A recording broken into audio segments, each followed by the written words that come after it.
Ya, bismillahirrahmanirrahim. Assalamualaikum warahmatullahi wabarakatuh. Yo, what's up, what's down, hablum minan nas, hablum minallah. Halo teman-teman semua, perkenalkan nama saya Isra Maulana Sidik dari jurusan Manajemen Keuangan Syariah semester 4 atau lebih tepatnya kelas 4C.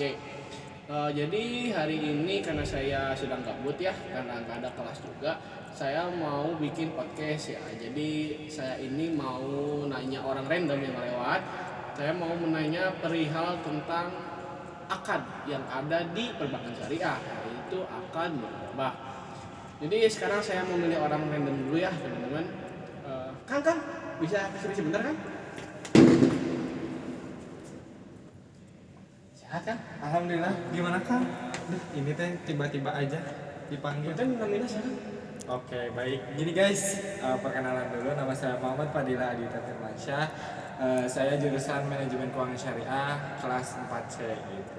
Sejurusan kan? Oh, sejurusan. Katanya sejurusan guys. Sejurusan. Kelas apa tadi? 4C. Loh, sekelas dong. Oh, gimana Kok sih? nggak pernah lihat aku sih? Akangnya mungkin kurang aktif, jadi kurang terekspos gitu Iya dia. sih, karena saya orangnya nolep gitu ya. Jadi saya jarang masuk kelas. Masuk kelas pun tidur. Ya, parah banget ya guys. Jangan Jangan dicontoh tidur ya. berarti guys. Kang ini yang paling rajin soalnya. Ya, alhamdulillah. Jadi begini Kang, kita kan kelas kelas. Iya. Saya ini mau ngadain podcast perihal saya mau nanya salah satu akad yang ada di perbankan syariah, yaitu akad mudharabah. Karena akad sejurusan sama saya, berarti Akang harusnya tahu dong apa itu akad mudharabah. Coba saya pengen tahu lah, karena saya jarang masuk kelas juga, pengen dijelasin gitu apa itu akad mudharabah. Oke, baik. Sebelumnya buat teman-teman jangan ditiru ya, kalau misalkan ada kuliah kalian harus masuk karena itu bisa menambah pengetahuan juga gitu. Jadi kalau misalkan nggak masuk ya berarti kalian nggak tahu apa-apa.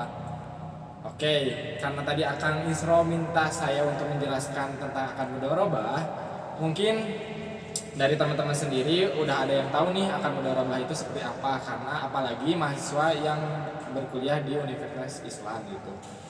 Sedikit menjelaskan saja saya tentang akad mudharabah. Nah, akad mudharabah itu adalah bentuk perjanjian kerjasama antara pemilik harta dengan pengolah harta. Nah, si pemilik harta itu disebut sahibul mal dan si pengolah harta disebut mudharib. Nah, sistemnya itu bagi hasil. Jadi akad mudharabah itu suatu perjanjian. Jadi kita misalkan ingin mengajukan dana kepada bank sebagai sahibul mal untuk melakukan bisnis, nanti dari bank itu akan mengadakan suatu akad, yaitu akad mudharabah, yaitu akad perjanjian kerjasama atau bagi hasil. Nah, sistemnya itu jika keuntungannya itu akan dibagi dua sesuai dengan kesepakatan yang di awal. Namun ketika rugi yang menanggung hanya sahibul mal atau pemilik dana. Begitu kalau misalkan pengalaman atau pemahaman yang saya dapatkan. Oke, jadi mudharabah itu bagi hasil ya Kang ya? Ya, Bagi betul. hasil. Mungkin di dalam mudharabah itu ada bagian-bagian lagi nggak Kang? Atau cuma mudharabah aja gitu tak satu? Kalau yang saya tahu dan saya pahami dari jurnal maupun di buku yang saya bisa ambil, mudharabah itu dibagi dua. Nah, ada mudharabah mutalaqah dan mudharabah muqayyadah. Oke, mudharabah mutalaqah itu seperti apa Kang? Nah, mudharabah mutalaqah itu jadi si sahibul mal itu memberikan keleluasaan kepada mudharib untuk mengelola si dana tersebut. Namun jika mudharabah muqayyadah itu pemilik dana menentukan apa jenis dan bisnis yang akan dilakukan oleh mudharib, seperti itu kan Isro. Oh, seperti itu ya. Jadi kan dalam mudharabah itu ada dua ya. Ada mudharabah mutalaqah dengan apa tadi kan? Mudharabah muqayyadah. Muqayyadah. Nah, di antara kedua anak dari mudharabah itu yang mana gitu yang lebih menguntungkan untuk kita pakai dalam ya untuk sehari-hari lah. Ya, kalau menurut saya sih yang paling menguntungkan itu mudharabah mutalaqah. Karena apa? Jadi kita sebagai mudharib atau pengelola dana itu diberi keleluasaan itu mau bisnis apa, macamnya seperti apa. Tapi yang terpenting dan yang terjelas itu praktiknya harus sesuai dengan syariat Islam gitu. Oh, seperti itu. Jadi tadi dijelaskan ya, mudharabah itu sistemnya bagi hasil ketika kita mau minjam uang ke bank atau koperasi, Iya, gitu kan. Nah, apakah misalkan saya nih mau buka usaha, saya mau minjem modal ke salah satu bank, nah itu caranya gimana, ada syarat-syarat tertentunya nggak? Oke. Mungkin kalau misalkan syarat itu tergantung kepada kita mau ngambil di bank mana gitu. Yang telah saya baca dan saya pahami juga, saya ngambil contoh dari BSI cabang Padang, di mana BSI cabang ini memiliki syarat-syarat untuk seorang mudharib mengajukan dana kepada bank. Yang pertama, usahanya yang dijalankan nasabah itu sesuai dengan pasar dan sasaran yang telah diciptakan oleh BSI cabang Padang tersebut, yang meliputi yang pertama, tidak masuk ke daftar hitam Bank Indonesia maupun bank syariah.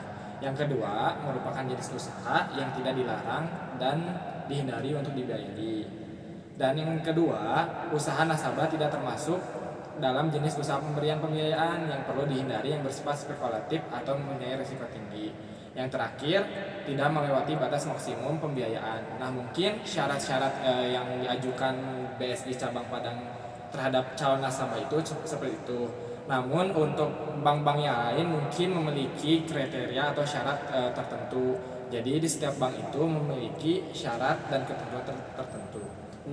Berarti pada intinya kita sebagai mudharib yang penting tidak memiliki daftar hitam kan, Ya. tidak bermasalah. Betul sekali.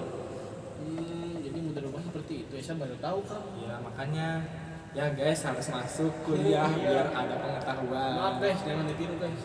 Nah gini kan guys, tadi saya sudah menjelaskan terkait sedikit pengertian dari mudharabah, jenisnya, syarat-syaratnya seperti apa. Mungkin nih siapa tahu Kang Isro tahu gitu. Gimana nih cara implementasinya gitu akad mudharabah dalam lembaga keuangan syariah ataupun lembaga-lembaga lainnya. Silakan Kang Isro dijawab nih. Aduh, gimana ya, kayak saya kan orangnya jarang masuk kuliah ya, terus kuliah juga kadang tidur gitu, jadi saya ngejelasinnya sepengetahuan saya aja ya kan ya. Bapak yang penting ada pengetahuan aja buat Oke, teman-teman sekalian.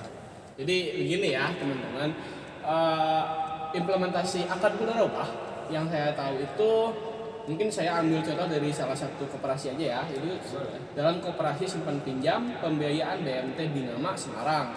Nah, jadi ada 2 yang ada di BMT Binama Semarang itu. Yang pertama ada funding dan lending KSPS Binama. Nah, apa itu? Jadi produk funding pada KSPS Binama yang menjadi sasaran funding atau penggalangan dana adalah individu, lembaga-lembaga donor, BUMN, dan instansi pemerintah.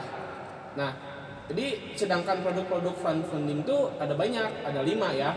Saya sebutin satu-satu. Yang pertama ada Sirela. Sirela itu sebuah singkatan yang kepanjangannya simpanan sukarela lancar. Seperti itu teman-teman. Jadi Sirela itu merupakan simpanan anggota masyarakat, koperasi yang berdasarkan akad wadiah, yad domanah, dan mudharabah.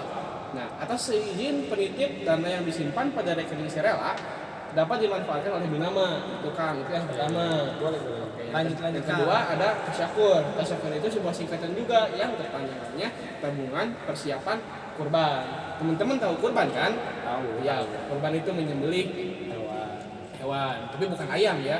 Ya, jadi tasyakur khusus dirancang bagi mereka yang mempunyai rencana untuk melaksanakan ibadah penyembelihan hewan kurban, seperti sapi, domba, atau kerbau, unta, dan lain-lain.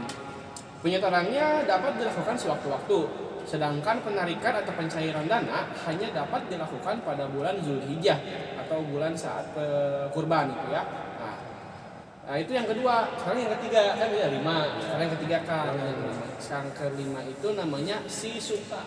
Apa tuh Shizuka? Ya, Shizuka itu bukan tokoh di kartun Doraemon ya teman-teman, tapi Shizuka itu adalah sebuah singkatan yang kepanjangannya simpanan sukarela berjangka gitu teman-teman. Jadi Shizuka itu adalah jenis simpanan yang diperuntukkan bagi masyarakat atau mitra yang menginginkan investasi dana dalam jangka waktu yang relatif lama dengan prinsip syariah. Tolong garis bawah ya, prinsip syariah. Nah itu yang ketiga.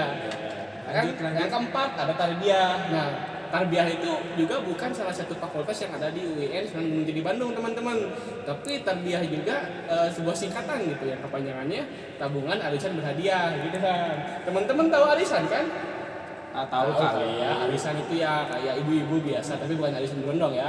Oke. Ya, jadi tarbiyah itu merupakan penggabungan antara tabungan dengan arisan yang didasarkan akad wadiah yad domanah dengan jangka waktu tertentu. Jadi punya waktu yang telah ditentukan gitu kan. Gitu. Yang terakhir nih yang kelima yaitu modal penyertaan. Tapi sekarang modal penyertaan itu bukan singkatan, tapi emang namanya modal penyertaan. Nah, modal penyertaan itu merupakan simpanan berupa penyertaan modal senilai Rp10.000 per seri yang akan mendapatkan hasil atas laba tahunan koperasi. Nah, jadi produk lending pada KJKS Binama penyaluran dana berupa jenis pembiayaan untuk kegiatan usaha produktif, baik investasi maupun modal kerja.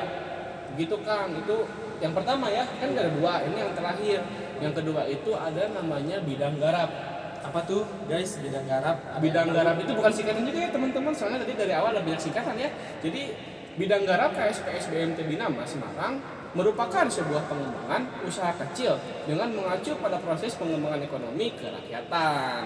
Nah, mungkin implementasi yang bisa saya jelaskan itu seperti itu, tapi ada tambahan sedikit dari saya Kang ya. Boleh. Jadi menurut tadi yang saya dengarkan dari Akang, penjelasan apa itu wakaf mudharabah, saya bisa sedikit menangkap gitu bahwasannya implementasi mudharabah itu misalkan saya mau buka usaha nih, usaha franchise sebuah minuman dengan modal 5 juta. Saya nggak punya modal, saya datang ke sebuah koperasi atau bank syariah dengan syarat-syarat yang telah saya sebutkan tadi, saya mengajukan modal sebesar 5 juta. Nah, diterima. Nah, dalam bulan pertama akan mudharabah dengan perjanjian 70-30% dengan jangka waktu 3 tahun. Nah, dalam bulan pertama hasil penjualan saya dapat keuntungan 10 juta bersih. Nah, jadi yang 5 juta itu saya kembalikan kepada bank sebagai mengembalikan modal. Nah, yang 5 jutanya lagi saya bagi 70-30. 70-nya untuk saya, 30%-nya untuk pihak sohibul mal. Nah, itu saya lakukan itu selama 3 tahun, mau itu saya untung atau saya rugi, dengan perjanjian 70-30% itu saya lakukan selama 3 tahun. Seperti itu Kang.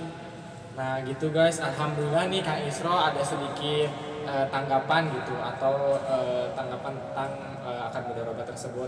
Alhamdulillah juga gitu Kang Isro bisa menjelaskan tentang implementasi akad mudharabah di lembaga keuangan syariah nih. Tadi sempat dijelaskan nih oleh Kang Isro nih dari beberapa produk yang mungkin menarik gitu untuk kita tahu gitu apa tentang produk-produk yang ada di Koperasi Simpan Pinjam Pembiayaan BMT Binama Semarang ini.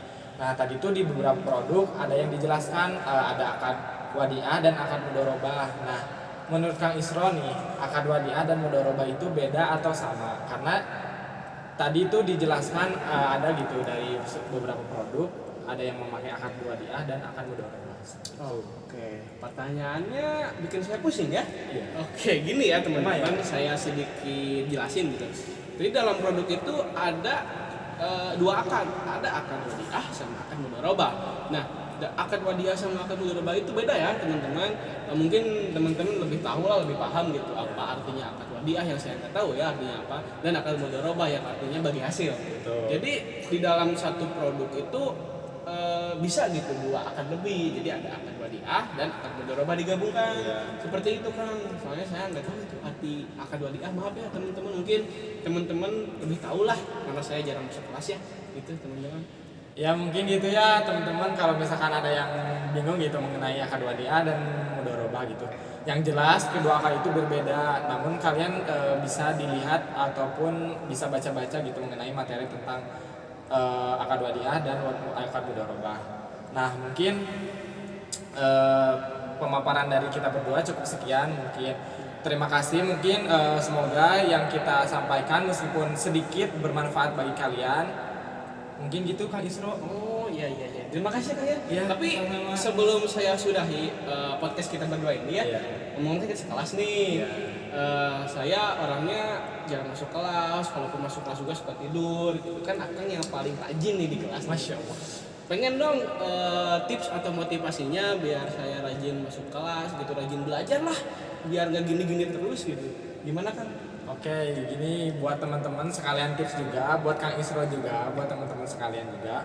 Mungkin saya juga manusiawi gitu ya, kadang ada malesnya, kadang ada semangatnya gitu, naik turun, apalagi online kayak gini. Mungkin sedikit tips dari saya untuk meningkatkan gitu belajarnya buat rajin gitu. Yang pertama niatnya dulu, niatnya kita benerin. Niat kita untuk kuliah akan seperti apa? Apakah hanya main-main saja atau ingin mengejar suatu cita-cita atau tujuan? Nah, yang kedua, ingat orang tua. Kalian kan kuliah tuh menggunakan membayar UKT. Nah, UKT itu kan ada yang dibayar sendiri kalau misalkan udah mempunyai penghasilan, ada juga dari orang tua. Nah, kalau misalkan dari orang tua seperti saya, pikirkan orang tua kalian. Masa kalian akan membuang uang percuma gitu demi malesnya kalian gitu. Jadi yang tips intinya dari saya tuh yang pertama niat, yang kedua pikirkan orang tua seperti itu. Motivasi dari Kang Fadil sangat menyentuh hati kalian teman-teman ya. Saya juga sedih gitu, ada cirambai sedetik gitu. Masya Allah. Mungkin segitu ya pemaparan dari apa itu pengertian kata mudharabah. Ada berapa akal mudharabah? Ada 2 ya tadi teman-teman, mudharabah mutlaq dengan mudharabah apa tadi kan? Muqayyado. Terus ada implementasinya dengan contoh dari tadi ada BMT Minama Semarang seperti itu ya teman-teman. Mungkin sekian ya dari saya dan motivasi dari Kang Fadil yang sangat menyentuh hati gitu ya. Tidak ada kata-kata lagi kan? Udah cukup. Mungkin saya tutup saja ya. Terima kasih, mohon maaf bila banyak kesalahan yang saya dan Kang Fadil salah ucap gitu ya. Wabillahi taufiq wal hidayah. Wassalamualaikum warahmatullahi wabarakatuh.